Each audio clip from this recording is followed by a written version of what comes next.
Now we're live on Zoom and Instagram. I'm recording it. Okay. Hello, my friend. How are you? Good, good. Thank you. How are you? Thank you. Fine. Thank you, everybody. All of my friends in Implant Diary. Another session. We have a very special guest today, Dr. Ehab Rashed from UAE. Welcome, doctor, and thank you for accepting my invitation.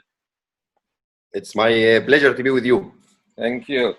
It's not necessary to introduce you. Everybody knows you, but as a routine, let me introduce you to some of my participants. Dr. Ehab Rashed obtained his BDS and Faculty of Oral and Dental Medicine in Cairo University in 1989, holding MSc, Master of Science of Oral Medicine in Implantology from Münster University, Germany.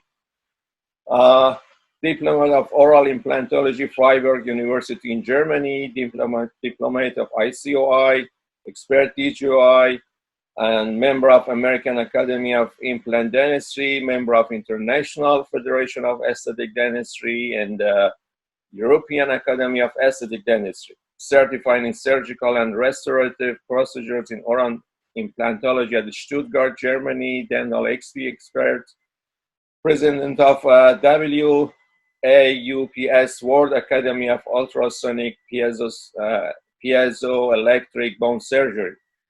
Also president of AIOI, Academy of International de Odontology, Integral UAE, KOL, keynote speaker in Warsaw, ASEO Densification, Middle East, founder of Facebook group, Dubai Dental Club, and private practice in Dr. Ehab's dental clinic since 1997 and B clinic in Dubai, UAE. Welcome again, doctor. Thank you very much. Thank you for the introduction. Thank you so much. In these days of virus and sorrow, how's it going there in UAE? Are you started? Yeah, we actually had a lockdown for now nearly 2 months, and we are almost back to normal.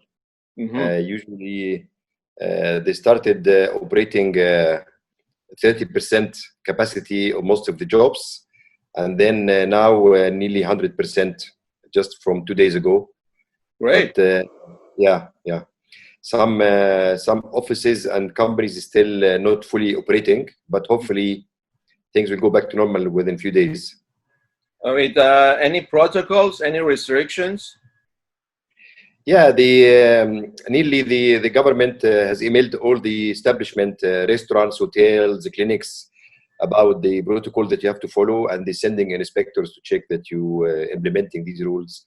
Basically, all the precautions for social distancing and checking people's temperature, and but also not allowing people above 60 to enter the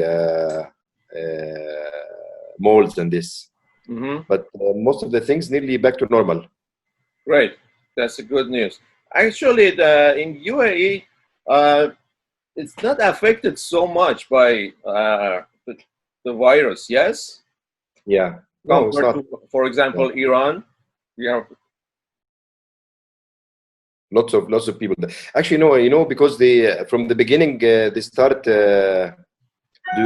this social distancing from the first days of this corona, and like I actually closed the clinic at the end of February, beginning of March.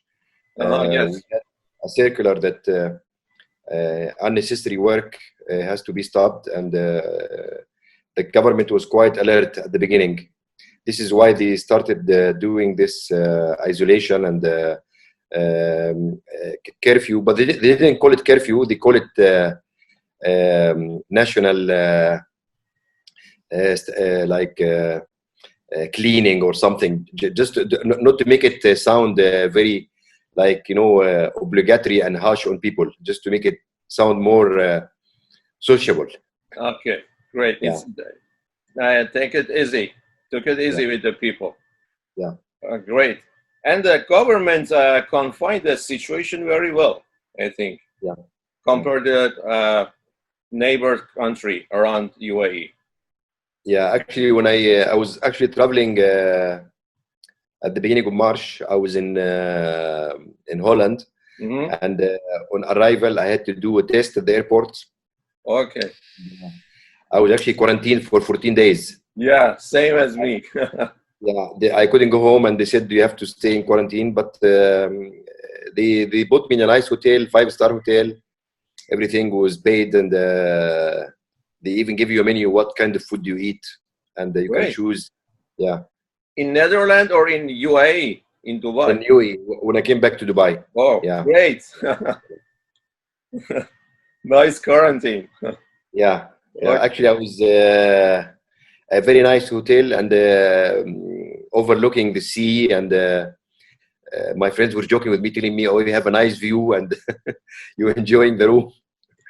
It Great. was a bit challenging because you are in the room, you cannot leave the room, but you have to mentally prepare yourself to Yeah, accept it. Because if you keep stressing yourself and making yourself feel that you are locked and kind of you have no freedom, it gives you more like a tension in your psychology. You feel that you are trapped. But I great. was just watching seminars and attending videos, talking to people, and this is when I discovered the Zoom. Yes, yes. Very, We from actually, some point of view, it was not bad too much. I can, apart from the disease part, the yeah, self-development part was very good. yeah, yeah. Yeah. And what And it did gives you a chance, to do look at different during things. this quarantine? What did you do? Thinking and doing your hobbies or reading, thinking? What did you do You know, in 2 months? actually, I always thinking the day is too short for me. I have to do many things, and I don't have time. So during this time, I was doing after I came out of quarantine because I was there for 14 days. I went home. It was a release to be home, after being in a hotel because I came from the flight to the hotel. I didn't go home, so Hmm. I had time to arrange my things at home. I had lots of like documents I have to arrange and certificates and stuff like this. And I always keep saying tomorrow, tomorrow, I'll do this tomorrow. And then the time was there, and I arranged nearly everything. When you have time, when you have like some kind of corner of the house or cabinets that you have to arrange, you have to go through the papers, see what you don't need, what you need, and stuff like this. Yeah, And then exactly. I was spending the rest of the time when I finished this task just doing the things in the garden, like repairing things in the garden, cutting trees and arranging grass and checking things that need to be checked. Yeah. So it was actually useful because uh, we had we had few days of 24 hours quarantine. You cannot go out of the house, and we did this in a nice way because you can get everything online. This is a good thing in Dubai here. You can order everything. You can even order grocery online. If you want anything to be repaired in the house, you can order the labor to come online. Like you can order the gardener to come online to do the gardening and stuff like this. So everything was digitally controlled. That's digitally controlled. Yeah, it's we experiencing different kind of lifestyle, and I Yeah, think it's also changing and not yeah, back to normal anymore. A different normal. Yeah. yeah. I think it's there was lots of wrong information released to public and scared the people. So lots of people get scared. Yes. Like you watch the TV, you go on Facebook, you go on social media, everything is like virus, virus. So you mentally Panic. under the illusion that maybe I'm sick, maybe I'll get sick. So it was stressful to the people as well. My mom used to say to me, "Oh, I want to check." I said, "But you never been anywhere. You just so always at home. Where do you get the infection from?" She said, "Oh, because they were always saying that elderly people are more vulnerable to the infection and more Yes, easy to exactly. get the virus." So Yeah, she's and this pandemic amplified uh, some amplified some complications in in yeah, some cultures. For example, you can see it in US now because of yeah, this pandemic. People become so emotional, and the inequalities was deep inside the culture, now amplified with this crisis, Yeah. you know? Like something triggered it, you know? Yeah, Being this COVID under the stress of losing the job and not having enough financial aid to go through your life, it gives the people like kind of a spark to yes. be exploded easily. Yeah, Yeah. and then decrease the threshold of the people in everything. Yes. Yes. Yeah.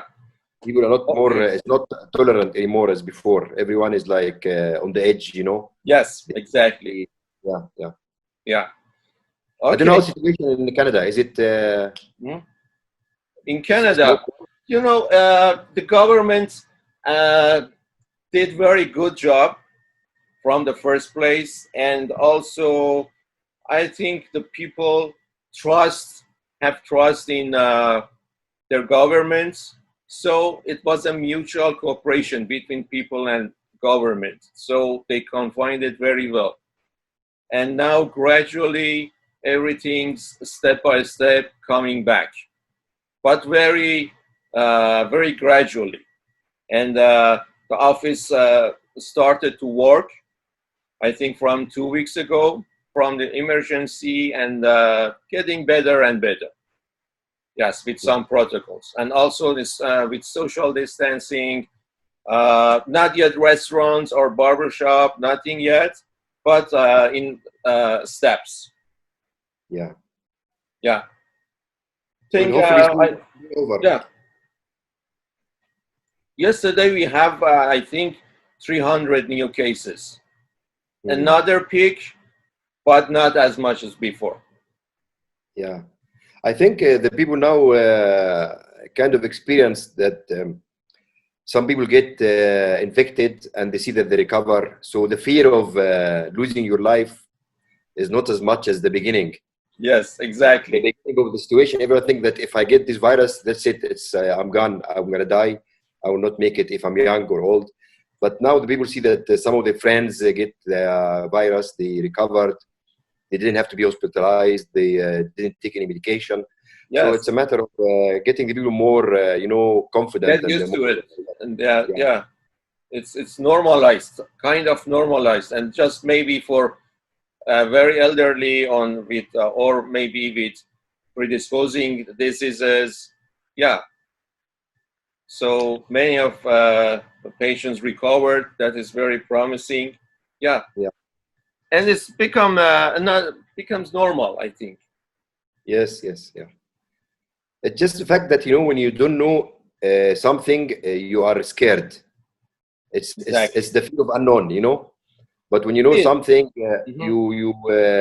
you don't fear it anymore. And it was this at the beginning because everyone don't know what's happening, what symptoms you get, how you get the virus, and how you can manage it, and what will happen to you. So the unknown is always scaring the people. Exactly. Same as Yeah. the movies regarding this pandemic and outbreaks. Yeah, Yes, yes, they thought that it was maybe like that, so yeah, they panicked. yeah, Also, no, some people are very cautious about this. It's good to be cautious, but not more than. It's not yeah, good to more than be cautious. Okay, so let's back to implant dentistry. yeah. Yeah. Let me ask you something. I saw in your Facebook about uh, Galim implant. Yeah. What is the? It's a system or it's a study club or what is it? And what exactly? Gall implant? Yes. Yeah, actually, it's a Spanish implant, Hmm. and I had a friend here in Dubai, and she's actually Spanish, and Hmm.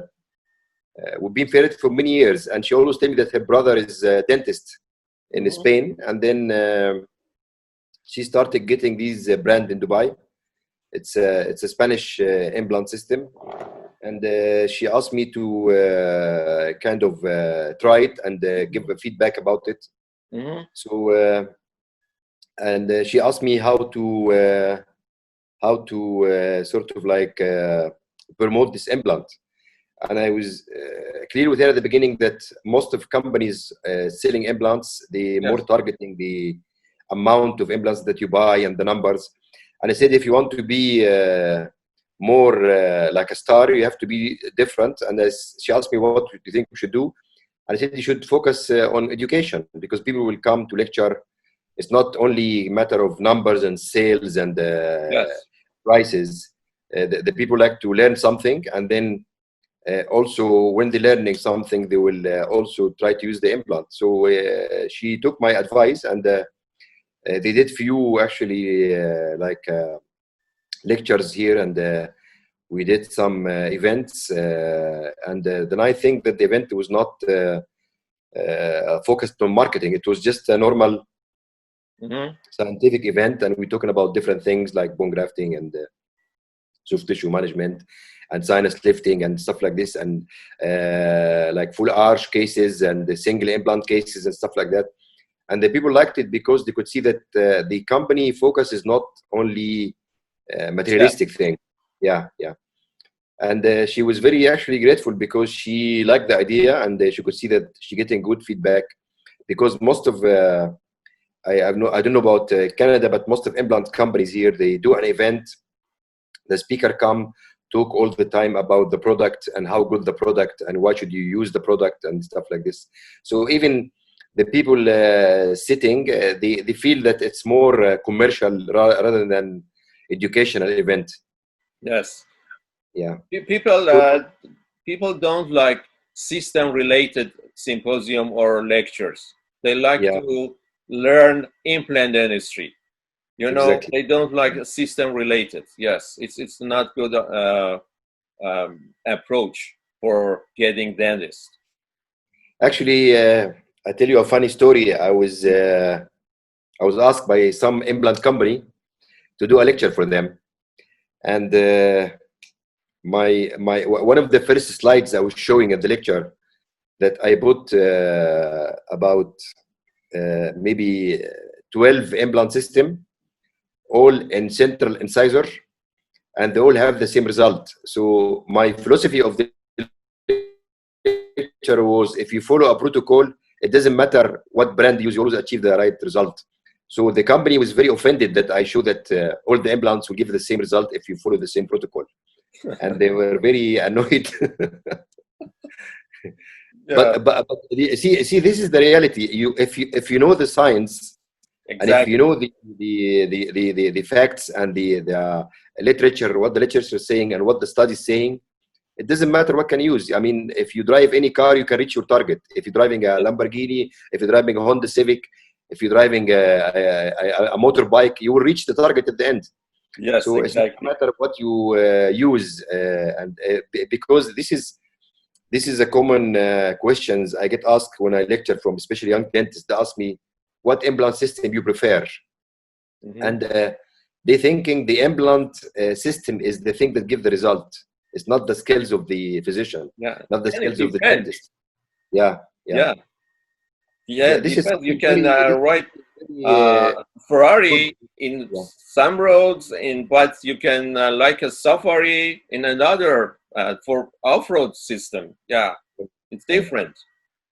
They give the systems, give us the features, but we have to choose which features is good for our case, for our patients, for this type of therapy.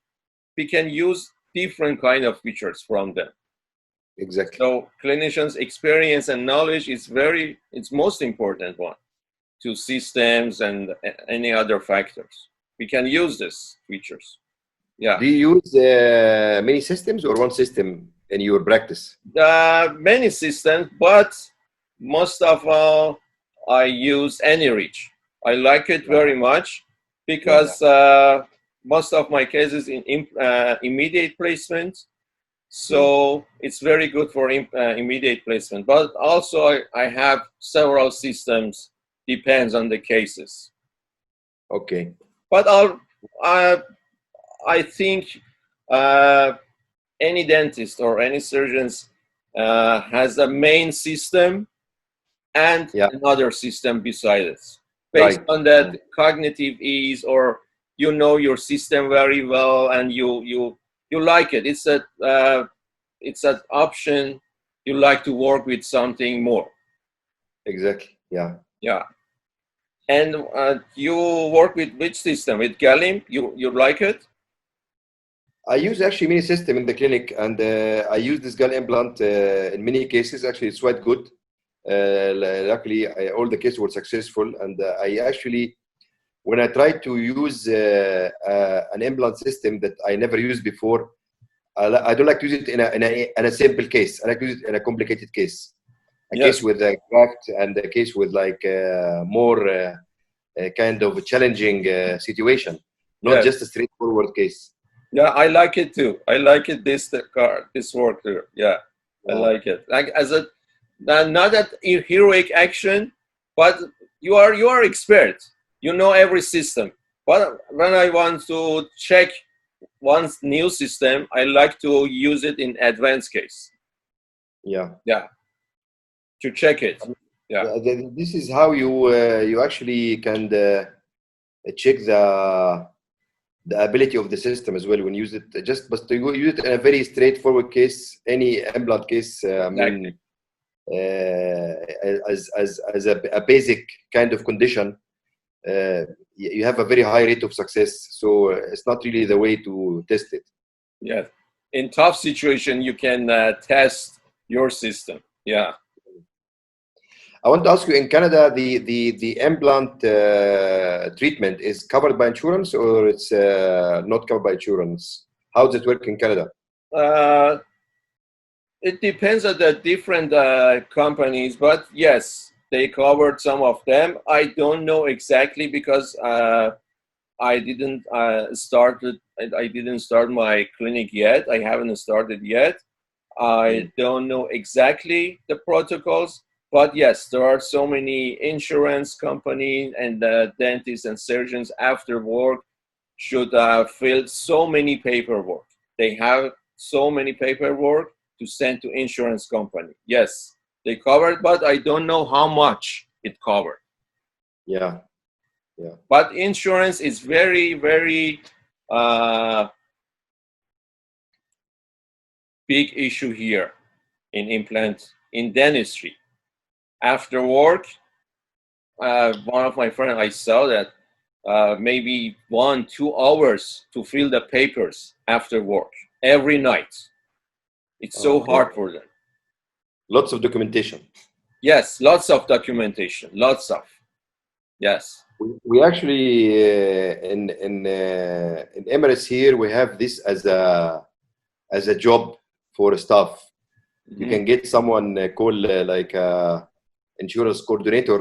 They have to fill the codes, write the all the information they need to be written in the claim, and have to get the right description for the case. And Mhm. it's that's why we have here some kind of staff that this is their job, just to fill the forms and communicate between the patients and the insurance. Yeah, here there is a office manager to do this, but some documents should be filled only with doctors. Yeah, The type of surgery, everything you have done, you should write it by yourself from the beginning, from the presentation, from the giving anesthesia, everything, and some other forms you have to fill it. Yeah, it's a hard work here. I can see it. okay. Yeah, but we didn't. I haven't this experience in Iran. It was so much easier. Just yeah, not so much documentation about this law issue. You know, Mm. you just write your surgery step by step, just it. Not so much documentation about the insurance on law. Yeah. Okay. Well, I hope we meet soon. We were supposed to meet some in a conference in Iran. I think in this month, right? Or the next month? With Omid, Yeah. complications. Yeah. No, I cannot come because I have to stay here in Canada for some Yeah. work. Maybe after summer I can go to. Iran. But I'm not participating in this I complications think now because it's all online, even though he get a nice crowd of lectures and yes, speak. so Yeah, many yeah. lectures. But this time it's gonna be digitally. Yes, yes. Yes, yeah. But last time in Tehran, it was very fun. Yeah, very nice. I think 2 years ago. Yes, yeah, two Yes, years ago. Yeah. Okay. Ehab, I think you have a small presentation. Yes, about single implant. yes. Okay, We let's can get we started. can start this. Let me make you host to be able to share your screen. You now you are host, so you can share your screen now.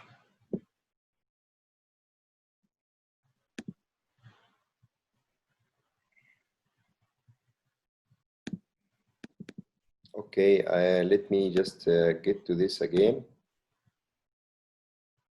Okay.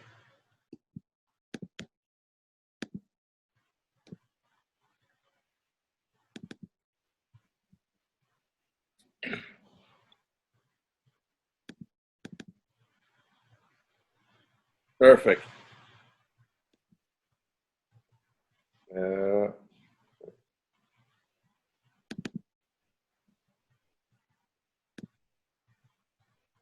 can you see it? Yes, perfect. Nice photo. Yeah. So I'm gonna start with this presentation now. I will just connect my remote so I can point when we discuss. Okay. This topic is quite interesting because for me, when I do a full arch case, I have more freedom of placing the implant anywhere I want. So you don't have the limitation of having the papilla in a certain place, or you have to be related to the adjacent teeth, and that gives more of restrictions. And you have to make sure that when you reach your result at the end, you will reach a target that you planned. So your papilla, your soft tissue, your crown will be in the correct position at the end. And this comes as a result of a planning of the situation that you start with. And we can also understand that nowadays all our patients have this social media, which makes us more under stress because they take in millions of pictures every day. They're always posting Facebook pictures, Instagram, and all these other things that they photo themselves all the time. Especially nowadays, we have all these nicely developed mobile phones that they take a very accurate and very clear photos.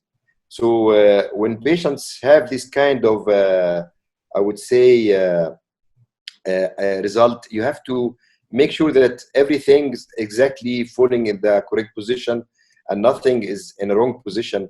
Like this case here, this is actually a young lady who came to the clinic. Believe it or not, she's a dentist, and she did this implant through one of her colleagues. And the wrong planning of the case led to that result. And if we look at the smile line of the patient, you can see that her lip is in a very high position. So every time she smiles, you see this metal shining. And this lady in her late 20s. So can you imagine being just under 30 years old and you have this kind of metal showing?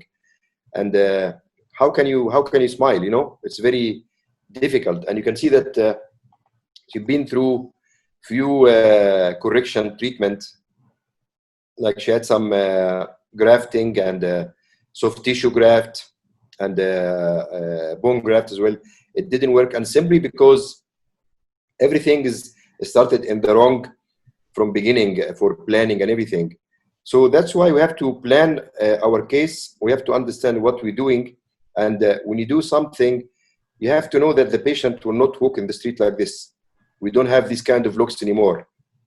So if you do something bad and the patient smile, it will also be related to your name. So we have to be very careful how to plan our case, how to start our case from beginning to end. Actually, this picture is also a case that the guy came to my clinic. He was coming for an interview to work with me, and he had this implant done in Germany. He's actually a German guy. He's also a dentist, believe it or not. And if you look at this, it's just bad planning, wrong parameters, bad planning. And actually, he sent me the picture with his phone. That's why the picture is not very clear. And he was asking me, what do you recommend, what I should do? And in these cases, you make your life more difficult. If you started beginning in a correct way, you will be easy to finish nicely. But when you have a case like this, you're making your life more difficult by correcting the defect that you created yourself.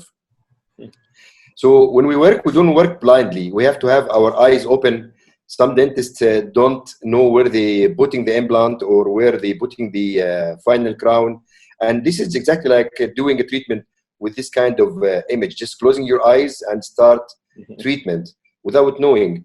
I was actually at my lab one time, and I was discussing with him a case, and he showed me this, case, and he said to me, "What do you think I should do?" And you know, this is just a joke when you see kind of implant placed in that direction. And then I said, "Well, this looks like a car exhaust. It doesn't look like an implant." And sadly, when you go to a basic course that some implant companies just advertise or invite young dentists to go, they just make them feel that you can place your implant where the bone is.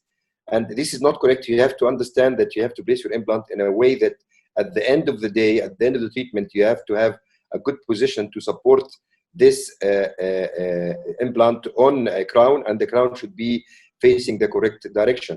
If you look at the case here, you see nowadays there is some kind of solution for this kind of things. You get angled and abutments, and you get sort of like milled bars. But when you do some case like this, you have a margin of error because you are in a full arch case.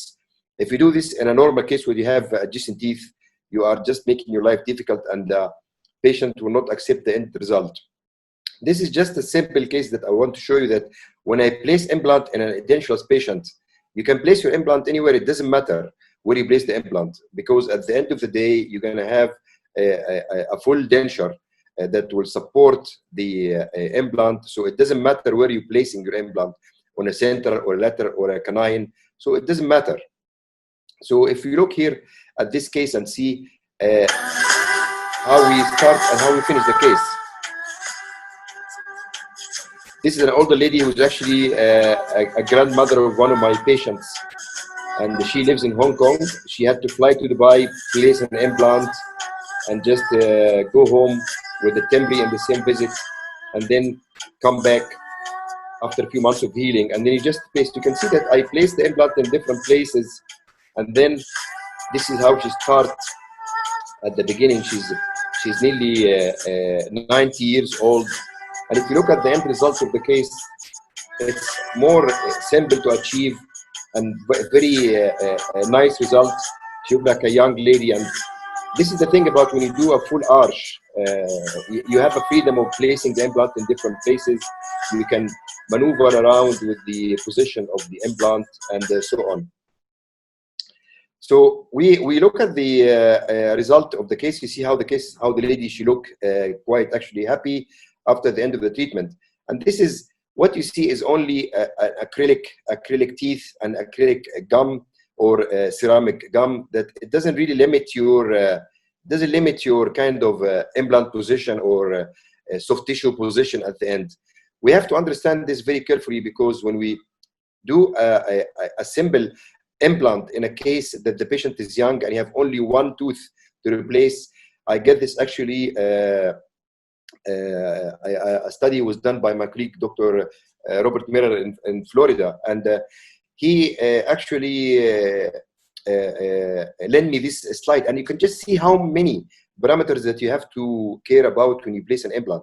You see the position of the nose, the position of the labial plate of bone. If you have concavity, the ridge tomography, the volume, the teeth position.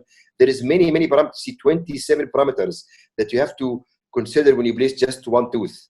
And that's why I think these kind of cases, when you have a single implant to place for a missing tooth, it's more challenging than having a bridge or a full denture, because you have to consider all these restrictions when you place your implant and also your soft tissue. We're going to go into different scenarios, different cases, just to show you how I plan my case. This case is done by me, and just show you how you plan, where you position your implant, how to graft, how to modify the soft tissue, how long you leave your temporary crown in place, and then when you place your final result at the case and how it looks like. This is a case actually that I was discussing with you, just showing you now, and you can see that the tooth had to be extracted. This is a very old case, more than 12, 15 years ago, and that time I didn't have the experience or the knowledge about the socket shield. There was not even in the field yet, and I just had to do extraction and place the implant and do a graft at the site. And I always planned to put my implant in a position that I have to always have a screw retained crown. And you can see the case went from beginning to end, and how the result looked very good at the end. You cannot even understand that this tooth has an implant at the bone inside, because you kind of modify the tissue and modify the bone around the site, that the natural result or the end result of this case will look very natural. Especially this case also is a young lady in her early 30s, and she expects to have this implant for a long time. So now I'm going to go into details with you how we treat the case step by step. What do I think? What do I do when I have a case like this? This lady actually came to the clinic. She's a young British female, and she had a missing tooth since she was a little girl. She had it knocked due to a trauma when she was a little girl. I think she hit it when she was cycling, and she lost this lateral incisor. She'd been wearing a Maryland bridge for nearly 12, 15 years. And she wanted to have a tooth that mimicked the natural teeth, and she doesn't want to have any kind of a bridge that keep falling off and coming back to the clinic to re-cement it. And especially when you are on holiday traveling and then you lose your Maryland bridge and you don't know where to go, it's very frustrating. So for a young patient like this, we as a dentist, for us to see a tooth like this is not a big deal. It's a missing tooth. It's okay, a case that can be done. But for a patient, a young lady in her early 20s or something, and she have a missing tooth like this, this is very like a traumatic situation. Can you imagine just like a girl go out with a colleague or with a husband or a boyfriend, and the crown come off? It's very kind of traumatizing for the patient. For us, we think, okay, a missing tooth, no big deal. You can put an implant, you can put a bridge, no worries. But for the patient, it's a quite challenging and quite kind of harming psychologically to the patient to feel that they can lose this tooth or a bridge at any moment. So we wanted to plan the case. I want to show you how we do this. I look at the patient. Usually when the patient's smiling, we usually do like a recording, a video recording of the patient talking, to see the line, where is the lips when the patient talk, how much gum showing. And if you ask the patient to do just a static smile and you take a picture, the patient don't really always have the normal position. They smile in a way that they are like forcing or doing a false smile. So what you have to do in this case is, I advise colleagues just to do a video recording of the case, and then you can slow down the recording. This is what I usually do. I slow down the play mode, and I can show the patient how much gum showing, how much papilla showing, and you can see here that this kind of tissue in that area here, I have to do something about it, because if I place my implant lower than this tissue, it will look bad at the end. The tooth will look not adequate with the rest of the teeth, so it has to be addressed during the treatment. So what we usually do, I have to plan the case from start to end. We understand that we have to create what we call it the biological width around implant. I remember in the old time when we used to place implant, we didn't understand there's something called biological width around implant, and used to blame our bone recession and implant kind of exposure after loading on the system or in the technique of the dentist. But nowadays we understand that there is something called the biological width around the implant, and we have to create this biological width because the body have the nature of protecting itself. So it always creates a barrier between the bone and the outside environment. And that's why if you place your implant in a position that it doesn't allow the body to create this barrier, you're going to end up having loss of the soft tissue and loss of the bone, and then you start having implant threads showing, and then we're going to create later on implantitis, and this is due to bad planning. So in this picture here, I want to see where is my final crown going to be, and how deep I can place my implant. You can see here I am marking in this area that I have to be 4 millimeter under the free gingival margin, and I need to see this line here showing me that I have to place my final crown on this position here. So I have to place my implant platform on that depth to finalize the end with that crown length on that size. So we move on with the case and see that everything is measured before we start. You can do this on the WhatsApp. You can do this also virtually on the planning, but I'm doing it gradually, like an analog way, to make everyone understand what we target, what we look for. So I understand that I have to save this papilla. This papilla have to stay there. So I have to keep the bone in this area to support the papilla. And this area under the marker here, this area will have my final crown. So I know that if there is bone in this area, I have to remove it, because if I put my implant in that position and allow the crown to be in that direction, we're going to have a very short clinical crown that will look very bad at the end, especially when the patient is smiling, is showing full teeth when she smiled. We don't have any kind of lip that cover the margin of the teeth. So I have to consider this. I have to understand that this is the margin of my final crown. So from that planning, I understand where I'm going to put my implant and where I'm going to leave my bone to hold my papilla, and where I'm going to place my emerging profile at the end. And this is how you should plan any case, especially if you do it in the anterior zone.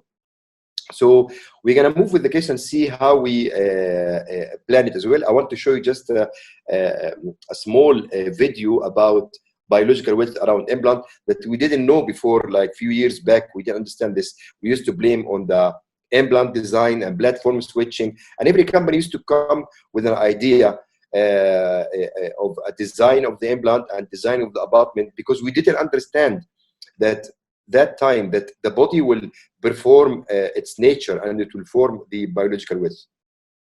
So I'm going to just show you a quick video about this, just to make you understand how this biological width start and how it will create around the implant, no matter where you place your implant, anteriorly or posteriorly, and it doesn't matter what kind of implant they are using, the body will always create this barrier between the bone and the free gingival margin.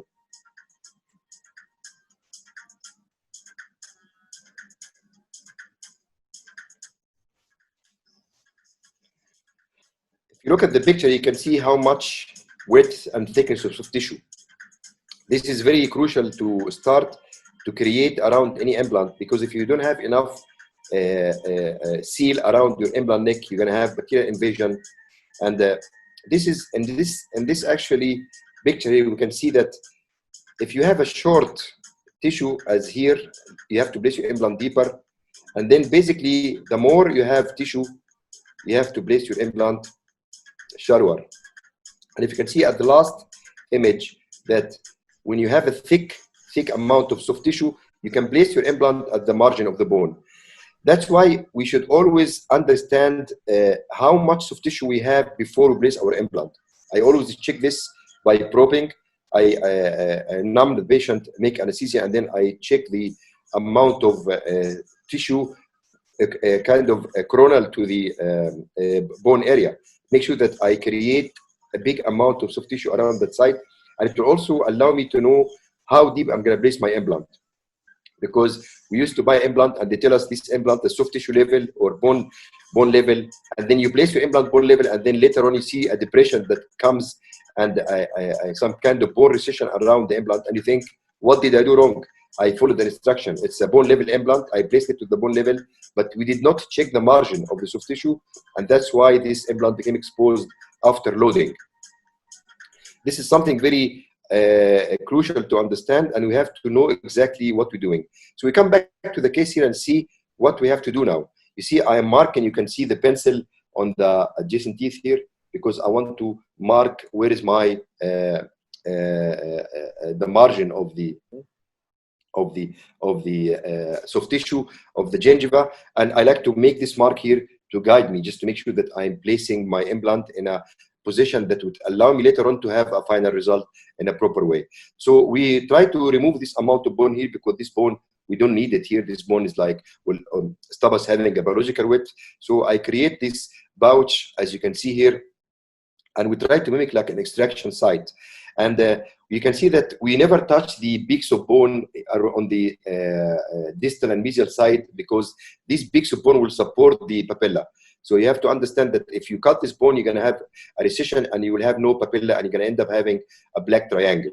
So after creating this kind of ditch, as you can see here, and we shape it to the position that I need it, because I can mark, you can see the gum here, where the gum is going to be, the pregingival margin, and I have to understand, I have to go 3 to 4 millimeter above that to create the biological width. And then this tissue, or this bone is a very soft bone in the anterior maxilla. So I know it's a soft bone, so I don't want to start drilling and wasting the bone in that area. So what I usually do, I use this osseodensification burrs. What does it do? It just only compacting the bone at the site, rather than just drilling the bone and throwing it out of the osteotomy, and you just give it to the suction and you waste your bone cells, because these bone cells are very precious cells, and we need them at the site. We don't want to lose them and just cut them out and throw them away. And then you can see that these densification burrs, you can Google them and see how they work. Actually, just densify the area. And then I check after that how much bone I have buccally, because all study and literature showing us that we have at least 2 to 3 millimeter buccal to the side. So when I measure here, I see that I have about 3 millimeter of bone, so I know that I don't need to graft. I have enough bone supporting my implant, so I don't need to graft the site, unless I want to only do like a filling or remodify the look of the ridge. But for a biological point of view, I have enough thickness of bone that support my implant, so I know my implant will be safe, and I know that I don't need to increase more bone to the buccal side, because I have enough. And then we get the right size implant. You have to make sure that when you place your implant, you have to have adequate amount of tissue and bone supporting here, mesial and distal, to the implant. So based on that, you have to take the right dimension of the implant that you use. You cannot just use any implant that you have, because you want to have at least 1.5 millimeter in distal and mesial side of the implant position. And even though you place the implant a little bit deeper, but you also have to maintain this space, because if you don't have that space and the area is very thin, there will be no blood supply coming to that area, and eventually the bone will resorb. And once the bone is resorbed, the soft tissue will follow, and you will end up having a black triangle. So this is something very important. We have to measure the distance between the two adjacent teeth here. We have to calculate how many millimeter do we have, and what's the right diameter of the implant that I have to use. So the implant is placed here. As you can see, I am checking here in this picture the amount of soft tissue I have coronally to the implant. You see I have about 4 millimeters, so I know that I have enough thickness of soft tissue. And the implant in that position is placed exactly at the bone level, because I have enough soft tissue above my implant. I have 4 millimeters. So I know that if the implant in this position, I was not going to have resorption. I would place the implant deeper if the soft tissue is less than 4 millimeter. And this is the biological width that created around the implant, as I show you in the earlier video. So we understand that this implant has an adequate amount of soft tissue, which is 4 millimeter. And if you look at the implant position, it's exactly at the level of the bone. I don't need to place it deeper. And if you remember, this level of the bone, I created myself based on my measurements at the beginning. So everything is measured and everything is planned from the start. So we don't leave it for the circumstances to see how it is, and then you start to think, should I place my implant deeper or less on this? And then you can see here that I use sutures to stabilize these sutures here, the suture to stabilize the soft tissue, because I want to place the soft tissue more to the coronal side. So I use this horizontal matrix suture, and this suture basically just to support the soft tissue, so you don't have kind of opening of the soft tissue if the patient look or pull the lip, and everything is stable then. And then I use only 2 interrupted suture. As you can see, I don't like to tie the suture too much, because I should allow for an expansion. If the tissue will during the healing will have some edema, I don't want the tissue to be cut by the suture if I tie the suture too much. And basically the suture is to only approximate the incision line here between the buccal flap and the palatal incision, and just to stabilize this soft tissue to allow it for healing. This is something very important. And then we come back after the healing here, and we see I usually start by placing my very small diameter gingival former. And when you place the gingival former, is a very, very narrow, as you can see here, the narrowest one I have, because I should allow amount of soft tissue here and on the other side. That's why I never use a big gingival former or healing cap. Always use a very small one, because simply if you don't have a space for the soft tissue to grow, the soft tissue will not grow. So what you have to do, you have to allow a space for the soft tissue to grow. Once the soft tissue is matured, you can start manipulating the soft tissue and moving it and expanding it. After we remove this gingival former on the exposure, and then I start moving the tissue with my Tembri crown. You can shape the Tembri crown in a way that you have this kind of concavity here, because you should allow for the soft tissue to be here. If you have it this in a bulging way, it will push the soft tissue, and you're going to thin the soft tissue on the buccal side, and we don't need this. So we place our Tembri at the side, as you can see, and we start modifying. And if you look at the soft tissue just after 1 month of putting a Tembri crown, look how the soft tissue shaped nicely, and the margin of the papilla looks in a great condition. And then I understand now I can start placing my final crown. And this is the final crown in place, as you can see, is screw retained. As you can see here, is not, I never use a cemented crown anymore. And look at the soft tissue, how it looks very mature and thick around the buccal side and the distal and mesial side as well. So we understand that when we have this kind of soft tissue, we even created this kind of bulge on the buccal side that you can mimic the natural shape of the soft tissue like on the other side. And then I can place my final crown and everything will be finalized. You can see the final crown screw retained. This is the zirconia crown. You have to be highly polished around the neck, and you can see how much soft tissue. You see, this is created only by modifying the tissue. I rarely do a connective tissue graft. I've been to many conferences and lectures. They say to you, soft tissue graft, connective tissue graft, de-epithelialized connective tissue graft. This is just utilizing this tissue that at the site, and you just move it from one place to another place. So it minimizes the time of the treatment, minimize also the trauma to the patient. I don't have to do many kind of surgery.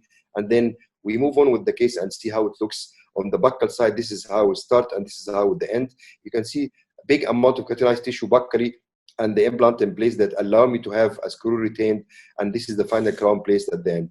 So this patient here, actually, you can see that I have a shorter crown. And the reason I have this because I read lots of articles about facial growth. We understand that nowadays, people placing implant in the early 20s, after when they reach 40 or 50, you can see the implant in a higher level. So I always want to have a kind of margin that will allow me later on, if the patient have a teeth that's still overgrowing and over erupting, later on in the future, you can just remove the crown and place another crown. And if you look at the case here when it's finished, it looks quite decent and look nice, and the patient was quite happy actually. And what you can do actually in this kind of things, you can modify the soft tissue to the shape that you want. I now have enough soft tissue, I can push it and move it around and modify it the way I want. We're gonna go to another small video to show you the similar thing you can do also in the posterior area.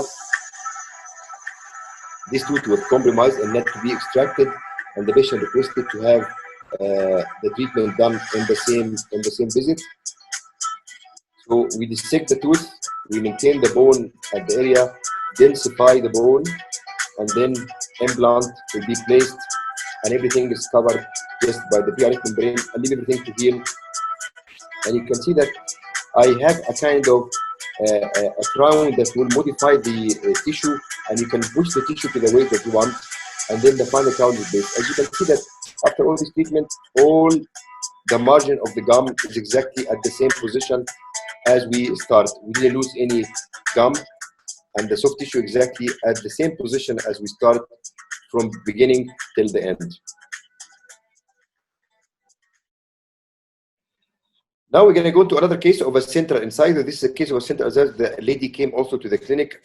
She was actually visiting her family, and she had a postcode on the central incisor. Sorry to stop you. I have a question, Ehab. Yes, yes. Sorry to stop you. In your first presentation, in first case, why didn't you use immediate provisionalization instead of covering the wound? You know, why you didn't use immediate provisionalization? Okay, this is actually, I do this when I want to increase the thickness of soft tissue, because what I do, I cover the gum completely. I mean, I cover the implant site completely, and then on the second stage, when I want to expose, I can do my incision more to the palatal side, and then push the tissue to the buccal. So I increase the thickness, and in that way, I will increase the thickness without doing any connective tissue graft. Basically, you have to move the keratinized tissue from the palatal side to the buccal side. If I use the temporization at the same visit, I will have limitation to the soft tissue. I will not have soft tissue, and if I want to increase it, I have to go back and make a connective tissue graft and increase the surgery. So what I have to do, just to take the tissue from the palatal side, and on the second stage, push it more to the buccal, it will create a thicker tissue buccally. Perfect. And this is the idea of doing this. Yes. Okay. Okay, we're gonna go in this case now and see. This case now, the patient had this kind of a fractured central incisor and a fistula here. You can see on the buccal side, we have this fistula that was actually discharging fluid, and then this is how it looks on the buccal side. And you can see the patient had lots of crowns done previously, and you can see the amount of recession. He's actually a patient with a periodontal candy compromised the case, and this tooth has to be extracted and replaced. And I see that when I have this fistula on the buccal side, I cannot do a socket shield. This is not indication for a socket shield, but I want to preserve and do the treatment properly. Also, the thing that we have a time limitation when a patient comes to the clinic and she's on a visit and she wants to finish the work, and you have to understand that you have to plan your case based on the time frame that you have. Luckily, in this patient, we have a big amount of tissue here. You can see the tissue buccally to palatal is quite thick. So I have a thick amount of soft tissue. And also, in this case, I can also allow my soft tissue to grow more and get more thicker. So I'm going to show you how we do this. And you can see here the fistula, as you can see at the beginning of the case. And then I do this little, just a guide. This is just a positioning guide. It's very simple, because with this positioning guide, it will show me where is my final crown going to be and how deep I can place my implant. And also, I want to have a screw retained crown at the end of the treatment. So this will guide me to show me that my implant position is correct to the area where I'm going to have the screw at the end of the treatment. So implant is placed as we planned, and then I have to graft the site here. As you can see here, this side, I have to graft it. And you can see the implant is placed more to the palatal, and I allow the tissue here. I want the tissue to grow from that side all the way to the implant side. So this gap here, I want the tissue to grow. And this is how When I place my temporary crown, I don't have any pressure on that area, and I leave the space for the tissue to crawl all the way to the implant surface. So in that way, I'm gonna increase the thickness here. If I place a gingival femur that has a wide neck, you will block this area and the tissue cannot grow. So when you come back to the site after healing, you will see that you have a very thin soft tissue, and this is when you have to do connective tissue graft. So just thinking how the soft tissue will grow, which direction the tissue will grow. We know that this is a wound, and the nature and the biology of the body, that always our keratinized tissue will cover the wound, because the body doesn't allow any wound to be exposed to the external environment. So if this tissue we create a space for them, they will cover this area and grow in that direction and cover all the way to the implant. And this is how I would thicken my soft tissue in that area. So we placed the implant, which the patient came with, and I created the space. Sorry, I don't have the picture of the implant, but basically you have to curve the area inside so the tissue can have a direction to grow. You will see this now when we reach the healing stage. You can see the fistula here, and everything looks nice and healthy. You see now when we came back, look at the soft tissue that we created now. I have now to modify the soft tissue and expand it in the way that I want. The patient had this, her own crown actually. We just added composite to it to make the tissue go back with the same, to make the patient go back with the same crown. And after the maturation, we look at the guide, we see that everything is in the correct position. And now I want to increase my profile and thickness of tissue. You can see here small cuts that I created on the palatal side here. And you can see these cuts, I always do them because what I want to do now, I want to push this tissue more to the buccal side. If I don't do these cuts here and I place an implant with a wider bulging in this area, with a wider diameter, the crown with a wider emerging profile, it will compress the tissue and leads to tissue necrosis because it will cause ischemia and there will no blood supply coming to that soft tissue, and it will disintegrate by time. So we do these little cuts here. When you do these little cuts, we always do them in the palatal side. We don't have to reach the periosteum. It just cut supraperiosteum, and then you place the a wider kind of a crown, a wider emerging profile crown. You see the screw retained, and then it's highly polished, and then we leave it for some time, and then we see that when we come back to the site after healing, look at the soft tissue profile. It looks very healthy, very nice, and you can see big amount of soft tissue on that side here. And this soft tissue, I can modify it now or maintain it the way I like. If I want to keep it as it is, I can. If I want to push it more, I can. But you can see the height and the thickness of the tissue in that area is quite sufficient to seal the area nicely. You can see all the blood vessels going through the buccal tissue here, and I know that this tissue is quite healthy and quite thick to seal nicely around the crown. And then you can see the crown. Very nice. Are you saying something? I couldn't hear you. No, I said nice technique, but cutting the transgingival fiber. Thank you. And then also the implant is the crown is designed in a way to create a gap for the soft tissue, because I want the soft tissue to mature once you place the implant, the final crown, to mature around the crown. And look at the final result, and the case looks quite nice and healthy. And this is just a 3 years follow-up after we finish the case. If you look even at the margin of the gum around the implant and compared to the other teeth, you see the inflammation and the edematous tissue here. And look at the healthy tissue around the implant, because the area is sealed well and there is no bacterial invasion at the site. So the tissue is more healthier. If you look at the other adjacent teeth that are vital teeth with the crown or natural teeth with the crown, you can see the edema and the redness of the soft tissue around the margin of the crowns. So this is a way just to create a nice kind of emerging profile and minimizing the tissue surgery, and you don't have to do lots and lots of tissue surgery. You just have to know how to give the tissue time to mature and thicken, and then you can manipulate the tissue with your temporary crown and push it around. Actually, I came to learn about this technique because my classmate in the school. He's a plastic surgeon actually now, and he was showing me, like, I show him our dental implant and show him our cases, so he's also showing me things that you do in surgery. And I asked him a question about how do you after doing like in cases of a breast cancer and they do the amputation, how do you correct the skin to that direction? And he was showing me that they use kind of the same technique that we use. We use a gingival former and temporary crown to stretch the soft tissue.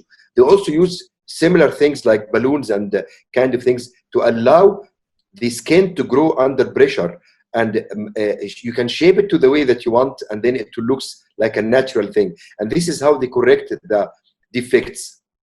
And I came to think about how can we implement this idea in our daily work. And this is I was thinking how to do this, and I always do this actually. Use a very narrow gingival former, and then once the tissue healed, I can start do this little cuts and palatal or the lingual side, and then push the tissue gradually to shape it to the way that you like. I'm gonna go now in the case of socket shield, and this is a quite nice picture from Megagen implant. This I think is any ridge, I believe, right? Yeah. And just showing that you can leave this part of the root in that area. It's a nice technique that's been published in the last 4 or 5 years now, and there's lots of studies supporting that. So basically, we try to keep this part of the root to support the blood that supply to that bony area, and by leaving this kind of part of the root, it will allow the soft tissue and the bone not to disintegrate, and it will stay there. We're going to go quickly into the case to see how we do this. This actually, you just cut the horizontal cut here, as you can see, and then you do one vertical cut to take the root out. Once the root is taken out, you can see you leave only this part, and then you place your implant more to the palatal side, and then just do the same thing as all techniques that we do before. We're going to look into a case here to see how we do this with the case. This is a case of a young guy who lost his lateral incisor, and it was a post-core. He had a post-core in that lateral incisor. He had all these teeth in the front were crowned, and a tooth here was supported by a post and core that fractured by time. And he came to the clinic to check what we can do. This is an occlusal view of the site, and you can see that the post has fractured inside, even though he has a fiber post. You can see the post broken into the cavity inside.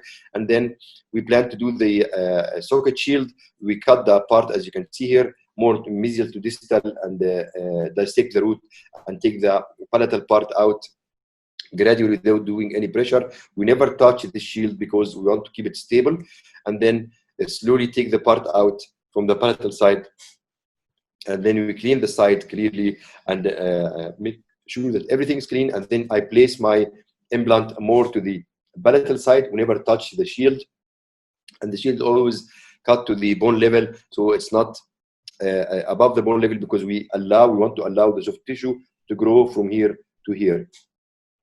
This is exactly like the case I did before. The case I did before also, we place the implant more to the palatal. We allow that margin of area for the soft tissue to grow. So by this way, we thicken the soft tissue. And if you look at the different techniques, but the biology of the body is performing the same way. You allow a space, the soft tissue will grow and will heal the site, because the soft tissue will not leave an exposed wound like this open to the external environment. So we graft the site here with a sticky bone, as you can see, and then we place our temporary crown. We leave the gap also for the site to the soft tissue to grow. And then when you come back and see, look at the soft tissue here, how much soft tissue we created from the buccal side. This area was all exposed, if you remember. It all exposed. It had the bone graft and the shield. You see now the tissue has grown from here all the way to the implant. So we thicken the soft tissue also around that area without doing any connective tissue graft. And then this is the temporary crown that we use from the patient. You see the patient own crown. We just add to it some composite and supported it. And you have to polish it nicely. And then everything is curved to the way that I said to you earlier, that we have to allow for the soft tissue to grow. Otherwise, if you have the implant, the crown designed in a bad way, this amount of area in the crown will push the soft tissue here, and then you're going to end up having a very thin soft tissue in that area. And this is the idea of creating a nice profile for the temporary to allow the soft tissue, understanding what's happening after the extraction, that the tissue will need to grow in a direction to seal the wound and to close the area. So you should allow a space for them.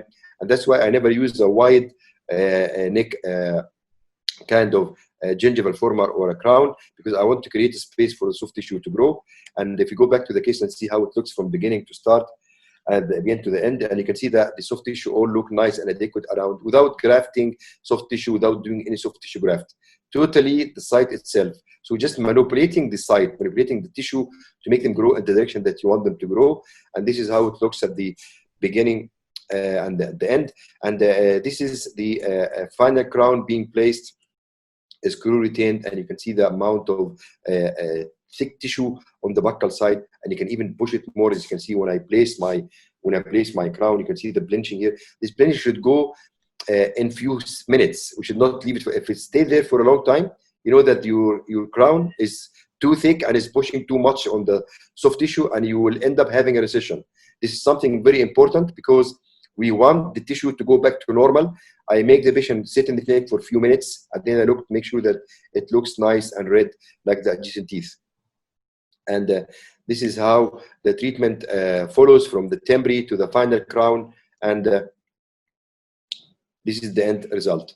I would like to thank you very much for this chance, and if you have any questions, we can talk about the questions. I hope that was useful. It was a quick kind of presentation, but I'd like to give you all the little tricks that I do when I work to make you understand how to achieve this kind of result that I'm achieving in my daily practice. Thank you so much, my dear friend. Very nice and very impressive lecture. Thank you so much. You covered all of the aspects about that single implant placement. Thank you so much. You're welcome. And we don't have any question, just thank you from Facebook, Dr. Shahdad Ayuqi, and yes, no questions anymore.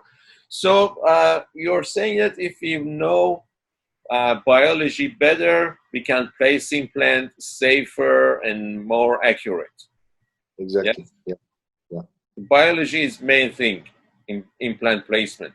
We have to know it very carefully and thoroughly. Exactly. You see the thing that when we used to place our implant before, and then we have a recession around the implant after placing the final crown, we used to think the bone remodeling is having resorption, but we didn't understand why this is happening. It's just happening because the body wants to create the margin of soft tissue that will seal around the implant to protect the bone. We didn't understand this in the beginning, so we used to think it's the implant design, the abutment, the micro motion, the leakage, and we used to blame the things on the implant brand. Oh, this brand has more micro leakage. This brand has a better platform switching. Even if you use an implant that doesn't have platform switching, you can still get the same result if you follow these idea of having the biological width of having 4 millimeters soft tissue above your implant platform. Exactly. It doesn't matter if you use platform switching or about the connection, it's the same. Exactly. As I mentioned before, the features, the systems give us the features and options. We should know how to use these features based on our patient, based on our cases. You have placed so much time for presentation, diagnosis, better treatment planning, knowing our patients, the biology, patient-related factors should be evaluated carefully, implant-related factors, and finally, we have to decide exactly what to do. Yes, exactly. Thank you so much, Ehab, for such a great presentation and accepting my invitation. It's my pleasure. Thank you. I hope you're doing well now with your office. You started already, and I think it's not bad to to have more time for our patients this time. No? Yeah, yeah. You agree with me? I agree. More time. Actually, you know, I never have many appointments every day. Uh-huh. Because I like to take my time, think and measure. I don't have to work in a rush. I like to take my time and just do it slowly and make sure that everything looks perfect. Just rushing your day and you will rush. You will end up having problems, and then you waste your time solving the problem that you created yourself. Exactly. Yes, I agree with you. Let me reclaim the house. Okay. Ehab, how many years you are doing implants? How many years in implant dentistry you are in? I placed my first implant in I think 93, 94. 94. So how many years? 20, 26 years? About, yeah. Yeah, great. So may you stop your share screen and we can see each other better. Okay. Uh-huh. Thank you so much. Great. So I'd like to ask you, maybe you want to share something special about this 24 or 25 years of implant dentistry in your life. Something, maybe a story or a quote, something you want to share to our participants or your friends about this 25 years of implant dentistry. Well, I can share with you two funny events that happened to me when I'm working. Great. The first one, I was actually, this is the beginning of my implant career. I was doing a central incisor Mm-hmm. for actually my one of my friends, Uh-huh. and I was placing a Stroman implant at the time. And that time when we learned, they used to say to us that you should have a wide emerging profile and a wide neck implant to make a nice emerging profile.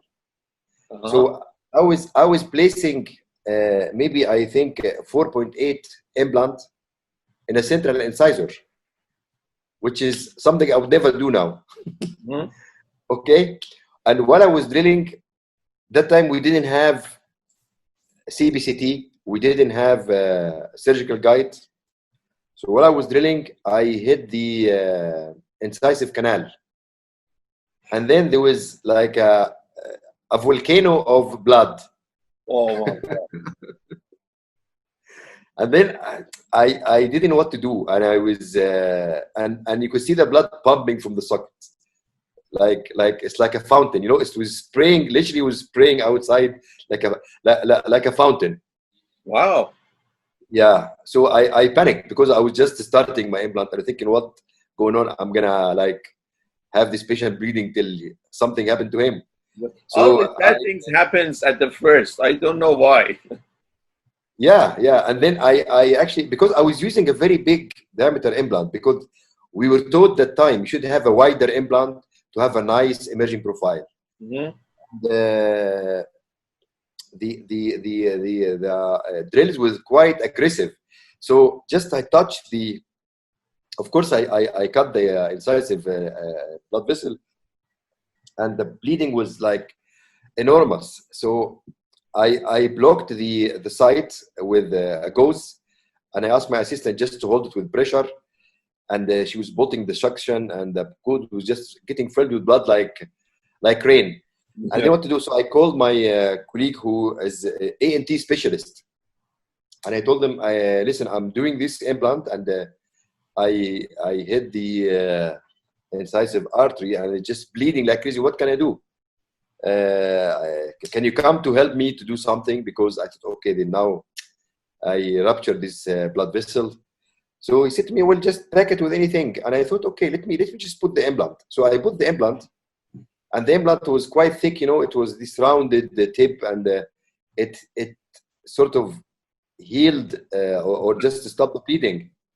But that maybe happened in about 5-10 minutes, and I was like nervous. Maybe my heart rate was going like to the roof because it was my friend and it was bleeding, and I was thinking what to do, and so things like this happened because that all time we didn't have enough tools to plan. You don't have a CBCT.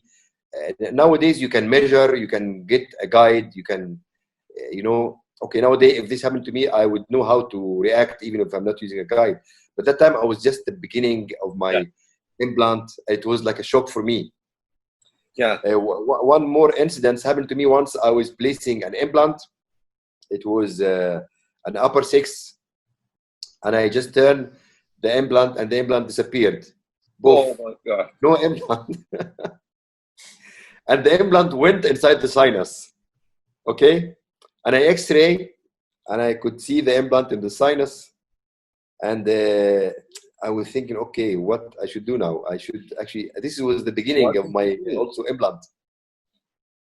And then I end up doing a lateral window and taking the implant out and postponing the surgery. But the shock of just looking into the site and there is no implant, and you like think what I know that.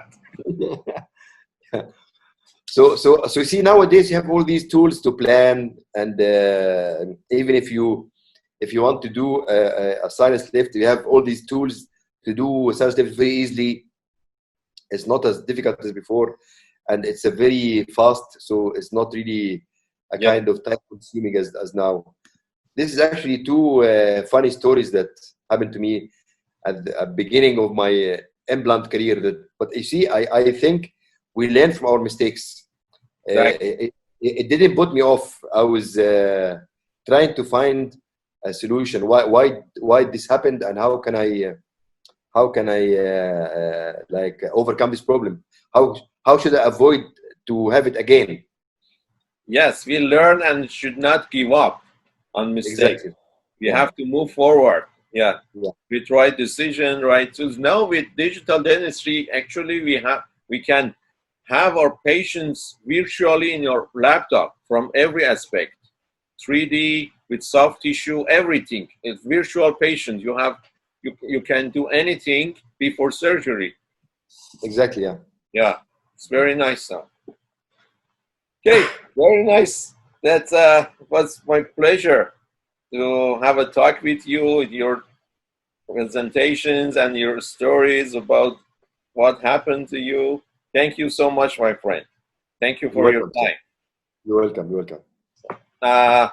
Now I have to say goodbye.